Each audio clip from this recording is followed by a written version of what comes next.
Bien-aimés dans le Seigneur, bonjour, bonsoir, ça dépend à l'heure à laquelle vous nous suivez. Bienvenue dans notre émission Straight Talk, une émission version française. On a déjà la version anglaise, mais aujourd'hui, on va partager ensemble avec vous ce que le Seigneur a mis dans nos cœurs. Une émission qui a pour but de ramener les brebis perdues vers l'Éternel, dont on a une version biblique, Deutéronome 22, verset 1. Je peux lire au nom du Seigneur Jésus-Christ. Si tu vois s'égarer le bœuf ou la brebis de ton frère, tu ne t'en détournes point, tu le ramèneras à ton frère. Une émission qui a aussi une but, pas seulement de ramener les brebis vers le Père, mais aussi de fortifier tout chrétien, toute personne perdue d'espoir, de demeurer toujours dans la parole de Dieu, de rester fidèle à la parole de Dieu. C'est pour cela aujourd'hui, on est béni, on n'est pas seul, on a le serviteur de Dieu avec nous, que nous aimerions lui-même se présenter. Bonjour pasteur. Bonjour bien-aimé. Comment vous appelez? Célestin, tu parles du Canada. Merci pasteur. Nous sommes vraiment honorés de votre présence parmi nous ce soir. Et nous espérons que cet échange sera vraiment enrichissante pour la gloire de notre Seigneur Jésus-Christ. Aujourd'hui, nous allons partager sur un thème, je peux dire un thème sérieux, je peux dire un thème sensible, je peux dire un thème de base dans la vie de tout chrétien. Nous allons partager sur l'obéissance. Parce que vous pouvez d'abord nous expliquer qu'est-ce qu'est l'obéissance. Merci beaucoup. Avant toute chose, je bénis le Seigneur Jésus-Christ qui a permis que nous soyons ici pour partager sur son sujet, sur la parole de Dieu, dont le thème que tu viens d'évoquer.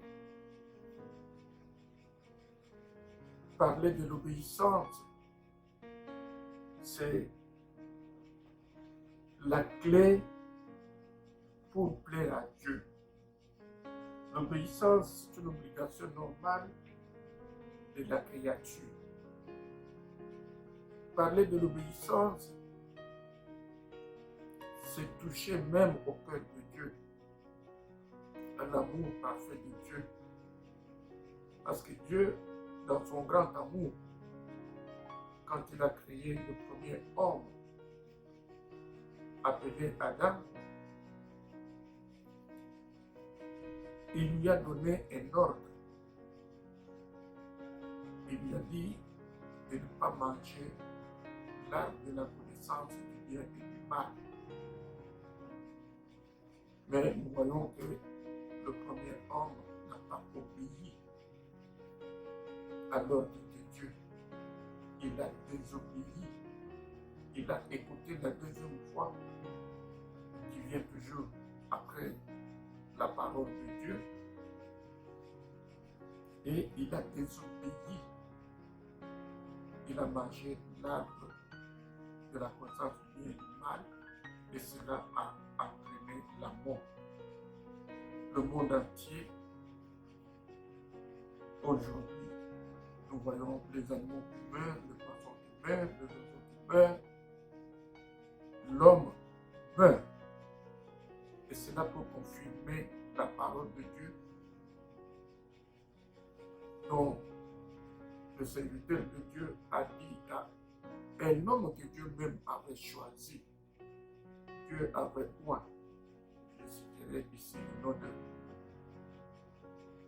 prophète Samuel qui a dit à premier roi juif Saoul que Dieu aime l'obéissance. Il dit dans 1 Samuel 15, 22, la parole déclare, Samuel dit, l'Éternel trouve-t-il du plaisir dans les holocaustes et les sacrifices, comme dans l'obéissance à la voix de l'Éternel. Voici l'obéissance vaut mieux que les sacrifices, et l'observation de sa parole vaut mieux que la graisse du bélier. Parler de l'obéissance, c'est parler de Dieu lui-même. Dieu veut que l'homme obéisse à sa parole. Voici que l'homme n'a pas obéi à la parole de Dieu et aujourd'hui l'homme meurt parce que la parole de Dieu est certaine. Mais Dieu n'a pas abandonné totalement l'homme. Dans son grand amour, il a envoyé le bien-aimé que nous appelons tous notre Seigneur et notre Sauveur Jésus-Christ de Nazareth, qui est le dernier Adam pour sauver l'humanité. Et là, la parole nous confirme qu'il a été obéissant dans Philippiens chapitre 2, verset 8. Il s'est humilié lui-même, se rendant obéissant jusqu'à la mort. Nous suivons ce commandement. Et comme je disais, l'obéissance, c'est la clé pour plaire à Dieu. Il a plu à Dieu en s'obéissant, en s'humiliant. Et son obéissance nous donne aujourd'hui la vie éternelle. Merci, pasteur, pour votre réponse. On connaît maintenant l'obéissance, c'est plaire à Dieu. Par là, on va commencer avec notre première question. La question est de savoir pourquoi l'obéissance à la parole de Dieu est-elle importante dans la vie d'un croyant. C'est vraiment très important. Jésus-Christ lui-même dit, si vous m'aimez, gardez ma parole. Vous êtes heureux quand vous connaissez ces choses, mais pourvu que vous les mettez en pratique. Un véritable croyant ou un véritable chrétien doit obéir à la parole de Dieu. Parce que c'est Dieu le Créateur qui connaît la vie de tout un chacun de nous. Et c'est lui qui est le patron de la vie de tout croyant. Si nous disons que nous sommes des chrétiens, nous devons aimer la parole de Dieu en l'obéissant. Parce que Dieu veut que l'homme l'obéisse, obéisse à sa parole. Lui-même a dit, si vous m'aimez, gardez mes commandements. Comme j'avais épinglé au commencement, que l'obéissance est tout d'abord le langage d'amour de Dieu. Il dit, si vous m'aimez, gardez mes commandements. Comment pouvez-vous dire que vous aimez Dieu si vous n'obéissez pas à ce Dieu-là? Et l'amour réel de Dieu consiste à garder sa parole. Sans l'obéissance de la parole de Dieu, vous n'êtes pas un croyant, vous n'êtes pas un chrétien. Jésus lui-même, nous venions de lui dire qu'il s'est humilié, il a obéi jusqu'à la mort. Et c'est là la victoire. C'est là où il nous a donné la victoire. C'est suite à son obéissance que nous avons la vie éternelle. Supposons, s'il avait échoué sa mission, on n'aurait pas la vie éternelle. Et c'est plus que tout ce que nous pouvons voir sur cette terre. Parce qu'il a dit lui-même, cherchez premièrement le royaume de Dieu. Le reste vous sera donné par dessus tout. À quoi bon qu'un homme gagne le monde entier s'il perdait son âme? Mais l'obéissance est plus que tout. Adam avait désobéi et a entraîné la mort, a amené la mort. Jésus a obéi et nous a donné la vie. Voilà, vraiment, on est vraiment dans le bain, la parole du Seigneur. On avance avec notre deuxième question. La deuxième question est, est-ce que l'obéissance est associée à la foi d'une personne ou à la soumission d'une personne? L'obéissance est associée à la foi d'une personne. Nous prenons l'exemple d'Abraham, notre père de la foi. C'est quand il a accepté, d'abord il a écouté la parole de Dieu, il a accepté cette parole et il a mis cette parole en pratique. Dieu lui a dit sortez. Il est sorti. Et quand il est sorti, c'est en ce moment-là qu'il a obéi. Aujourd'hui, nous l'appelons Père de la foi parce que Dieu lui avait promis qu'il sera la bénédiction pour toute l'humanité. Et puis, la meilleure bénédiction que nous avons eue pour toute l'humanité, c'est Jésus-Christ. Avoir la vie éternelle. Et l'obéissance est réellement associée à la foi. Parce que pour obéir, il faut écouter d'abord. La foi vient de ce qu'on entend, et ce qu'on entend vient de la parole de Dieu.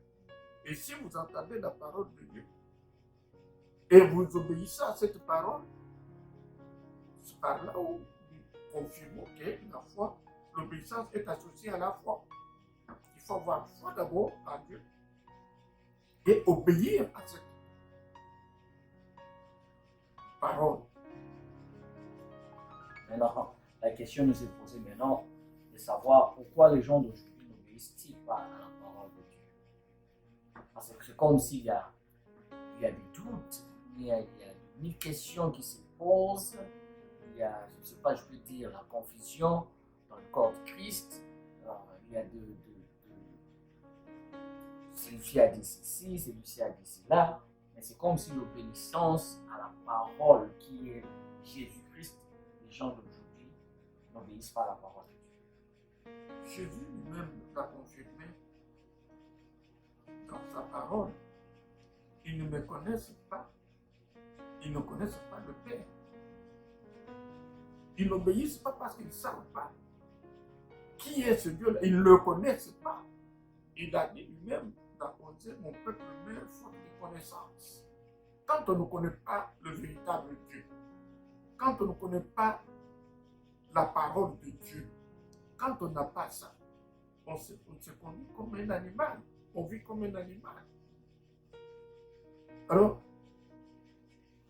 ceux qui connaissent le véritable Dieu, Josué avait dit, même Élie, il dit, écoutez, pourquoi vous êtes en train de marcher des deux côtés? Si l'Éternel est Dieu, vous devez l'obéir. Si Baal est Dieu, vous devez l'obéir. Mais ce jour-là, Élie a prouvé qu'il y a le véritable Dieu qui conduit ou qui contrôle, qui a le monde entier dans sa main, qui est le maître de toutes choses, le créateur de toutes choses. Et ceux qui n'obéissent pas parce qu'ils ne connaissent pas, parce qu'ils vivent encore dans l'ignorance. L'ignorance tue. Mais mon pasteur, je peux dire, qu'est-ce qu'il faut avant d'entamer notre toute dernière question? J'aimerais d'abord intégrer quelque chose. Comment d'abord obéir à la parole de Dieu? S'il faut obéir, comment le faire? Pour ceux-là qui ne savent pas comment obéir à la parole de Dieu. S'il y a même des versets bibliques, pasteur peut nous donner, on peut même se référer toujours dans la Bible comme c'est notre seule source de connaissances. Comment obéir? Il y a dans les Actes chapitre 5, verset 29, nous pouvons le lire. Actes 5,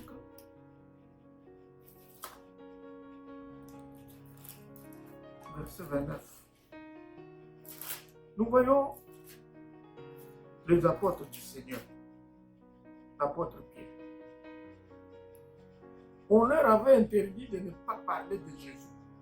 Et ils répondent, Pierre et les apôtres répondirent, il faut obéir à Dieu plutôt qu'aux hommes. Quand Dieu parle, il faut écouter ce que Dieu dit et il faut mettre en pratique ce que Dieu dit. Obéir à la parole de Dieu, c'est écouter d'abord ce que Dieu dit, la volonté de Dieu, et faire ce que Dieu veut que toi et moi, nous soyons. Tandis que, voici, ici, c'était les sacrificateurs, soi-disant sacrificateurs. Ils interdisaient à Pierre et aux autres apôtres de ne pas parler de Jésus. Mais Pierre a dit, jugez vous-même. Est-ce qu'il est bon de vous obéir, vous les hommes? Parce qu'actuellement, les gens suivent toujours les doctrines, suivent toujours les gens, sont toujours derrière les hommes, au lieu d'être derrière la parole qui est la lumière, qui est la vie, au lieu d'être derrière Jésus qui est la vérité. Non, les gens sont toujours derrière les prophètes, les hommes. Qu'est-ce que Jésus n'a pas dit? Celui qui s'attache au prophète, il aura son salaire de prophète. Mais celui qui s'attache à Jésus aura son salaire de Jésus. D'où il faut lire la parole de Dieu, il faut être à l'écoute de la parole de Dieu, il faut vous mettre en prière, demander toujours la volonté de Dieu, être en présence de Dieu, marcher avec Dieu, c'est marcher dans sa parole, selon sa parole. C'est les pasteurs, pour obéir à la parole du Seigneur, il faut lire la Bible, être toujours dans la présence de Dieu, dans sa parole. C'est enseignement-là, donc maintenant, on saura maintenant obéir à la parole de Dieu. Oui. Mais maintenant, il y a une autre question encore. La Bible, on a plusieurs versions de Bible. On a plusieurs séries de Bible. On a les James, les King James et tout consort. Il y a des fois dans certaines éditions, les secondes années, je peux dire 1010, 1020, totalement différent des secondes de nos jours actuels, 2019. Maintenant, s'il y a d'autres passages, s'il y a d'autres points qui ne sont pas vraiment si éclairés dans nos versions actuelles de 10 secondes, est-ce que quand on lit ça et on comprend selon ce qu'on vient de lire et on fait ce qu'on vient de lire, de ne pas, je ne sais pas comment je peux dire, chercher, aller consulter le serviteur de Dieu pour nous expliquer. Et on comprend selon nous. Est-ce que si nous marchons selon nous, prenons par exemple l'exemple de l'alcool, par exemple.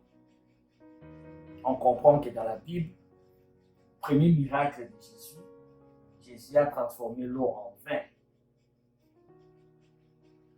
La Bible dit vin.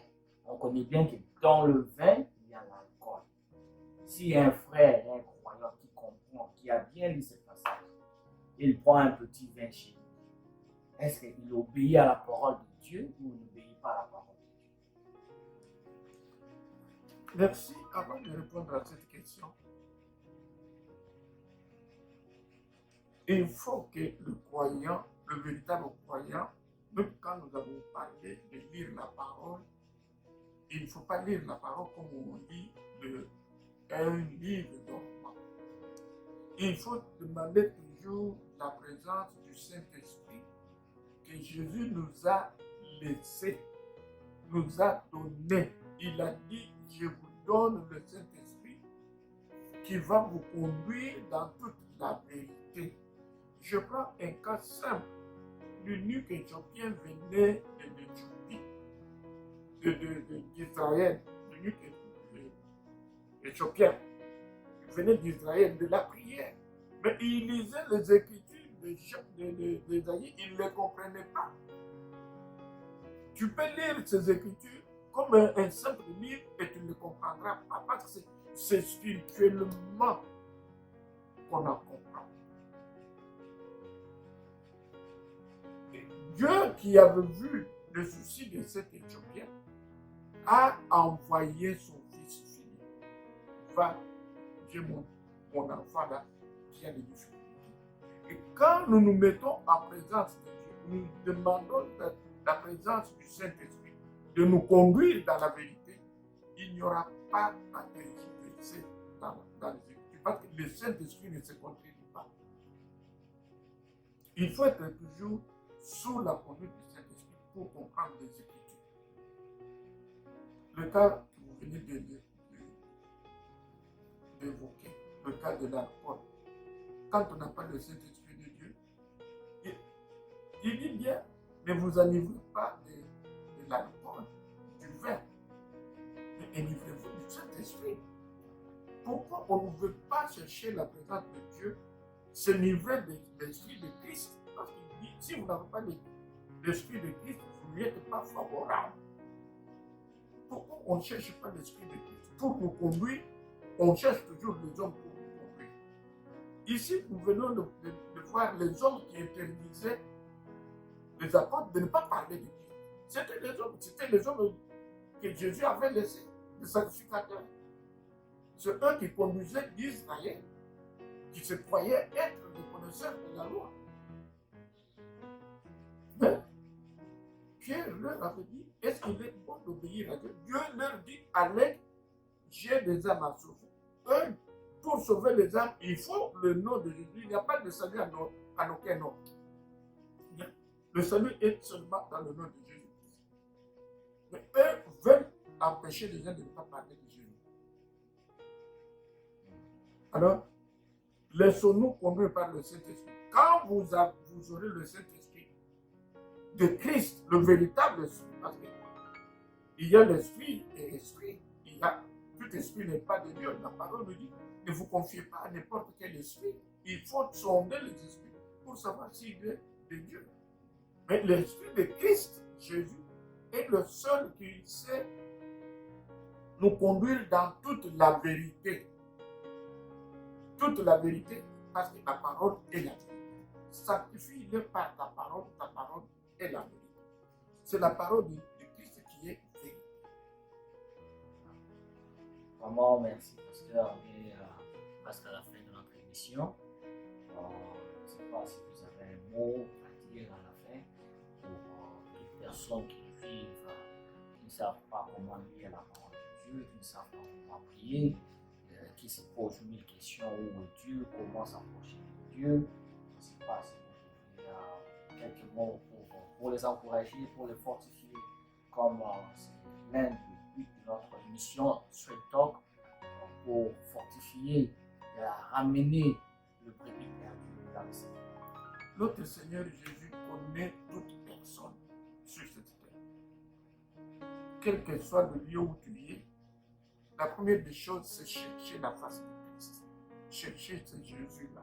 Aujourd'hui, ceux qui m'ont entendu, s'ils veulent réellement être sauvés, connaître la vérité, même chez eux dans leur propre chambre, qu'ils se mettent à genoux, qu'ils disent, Seigneur Jésus, je viens d'entendre, on vient de me parler de toi.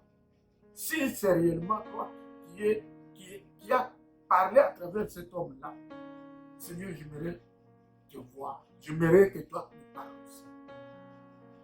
Avec ces soucis-là, Jésus va se révéler à ces hommes. Et il va nous conduire là où il faut pour avoir la vie éternelle. Quand Jésus a envoyé l'ange chez Nicodème, il faisait tout, mais il ne savait pas que Jésus existait. Il lui manquait Jésus. Et lui envoie les gens qu'on a cherché. Simon, il a quelque chose à vous dire. Dieu a envoyé son ange. Et le même Dieu n'a pas changé. Comme il nous a laissé le Saint-Esprit. Dès que tu manifestes ce souci de connaître la vérité, parce qu'il a dit, dès que vous connaîtrez la vérité vous affranchira.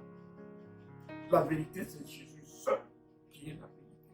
Dès que tu as ce souci-là d'avoir Jésus dans ta vie, mets-toi à genoux, là où tu es, demande à Jésus manifeste-toi en moi et il va te conduire. Il va envoyer son Saint-Esprit pour te conduire. Il ne va pas t'abandonner parce qu'il est venu pour donner la vie à tout celui qui le cherche. Tout celui qui aura besoin de l'avoir dans sa vie, il va se manifester. Merci, pasteur. Merci, on est à la fin. Avant de faire une prière pour terminer notre mission, vous donnez vos contacts, si vous avez une église ici permanent ou si même au numéro de téléphone, oui, mon numéro de téléphone, c'est 407 274 86 45. Et nous nous ressemblons à Kissimi, c'est l'église évangélique Maranatha de la République démocratique du Congo. Nous nous réunissons chaque samedi, chaque sabbat, pour glorifier notre Seigneur et notre Dieu, Jésus-Christ de Nazareth. La prière que le Seigneur Jésus bénisse cette œuvre, vous bénisse tout celui qui va entendre ce message et que sa vie réelle se manifeste dans la vie de ses enfants parce qu'il est venu sauver les brebis perdues qui sont encore entre les mains de l'ennemi parce qu'il a dit comment ils connaîtront la vérité s'il n'y a pas des envoyés. Mais le message est envoyé. Cherchons Jésus de Nazareth à travers son Saint-Esprit, qui est la vérité, et nous aurons la vie éternelle qui est en Jésus. Amen. Merci, mes bien-aimés dans le Seigneur. On a été bénis à la présence de notre pasteur, le révérend pasteur Célestin Dikanda de l'église évangélique Maranatha, comme je viens de le dire, à Kissimmee, Florida. Notre mission, comme on l'avait dit au commencement, c'est de fortifier les personnes cœur brisé. On aura toujours l'occasion de se présenter devant vous, pour partager ce que le Seigneur met au cœur.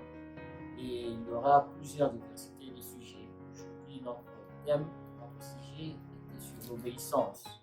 Restez branchés, vous pouvez nous contacter sur notre adresse email, sur notre adresse Facebook, sur notre adresse Instagram. YIM, Y-I-M, trait d'union, Straight Talk, S-T-R-A-Y, Talk. Vous pouvez nous contacter par là et que le Seigneur vous bénisse. À la prochaine.